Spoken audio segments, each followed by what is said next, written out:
டாக்ஸிக்கா இருக்கிறதுங்கிறது ரிலேஷன்ஷிப்பே டாக்ஸிக் அப்படின்னு நம்ம உடனே பட்டம் குட்ட முடியாது. அது ஒரு ஃபேஸா கூட இருக்கலாம். ஒரு கொஞ்ச நாள் அப்படி போகும். அதை எப்படி அவங்க சொல்லி சரி பண்றாங்க, அதுக்கு அவங்க பார்ட்னரும் சரி பண்ணுறதுக்கு ரெடியா இருக்காங்களா அப்படிங்கிறத பொறுத்து தான் அந்த ரிலேஷன்ஷிப் டாக்ஸிக்கா இல்லையான்னு. ஒரு சில கேசஸ்ல பாத்தீங்கன்னா அவங்களுக்கு தெரிஞ்சிருக்காது இவ்வளவு கோத்ரூ பண்றாங்கன்னு. அதை வாயத்தான் சொல்லும்போது ஐயோ அப்படி இருந்ததா அவனுக்கு இவங்கலாம் அப்படிலாம் பண்ணனா சரி நம்ம ஏதாவது சரி பண்ணலாம் அப்படின்னு அவங்க ரெடியா இருக்காங்கன்ற பட்சத்துல கவுன்சிலிங் போறதோ இல்ல அவங்களே ஏதாச்சும் ஒரு ஸ்டெப் எடுக்கிறாங்கன்னா கூட ஒர்க் அவுட் பண்ணிடலாம். பட் ஒரு சில கேசஸ்ல என்ன இதெல்லாம் ஒரு பிரச்சனை சொல்றேன், எல்லாம் இப்படிதான் தெரிஞ்சானே பண்ணியிருந்தேன் போ அப்படின்ற போது அவங்களுக்கு இவங்க ஒர்க் பண்ணவே ரெடியா இல்லை அந்த ரிலேஷன்ஷிப்ல.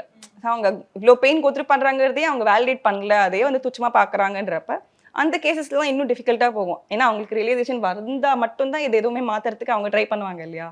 அந்த ரியலைசேஷனே அவங்களுக்கு வரலன்ற போது இந்த ரிலேஷன்ஷிப்ல எந்த அளவுக்கு ஒர்க் அவுட் பண்ணா அவங்க ரெடியா இருப்பாங்கன்னு தெரியாது. அண்ட் 2 பேரும் ஒரு ரிலேஷன்ஷிப்ல ஒர்க் அவுட் பண்ணா மட்டும்தான் அந்த ரிலேஷன்ஷிப் பில்டிங்கோ ரிப்பேரோ எதுவுமே பண்ண முடியும். அதுல ஒருத்தருக்கு அந்த ரெடினஸ் இல்லைன்னா கூட ரொம்ப கஷ்டம். அந்த டாக்ஸிக் ஜோன் ரொம்ப இன்க்ரீஸ் ஆகிட்டே போகும். அவங்க இன்னும் அவங்களை இழந்துகிட்டே போவாங்க. i5 Housing and Properties. தேடுறதை விடுங்க, தேர்வு செய்யலாம் வாங்க. கால் 9962 557 557.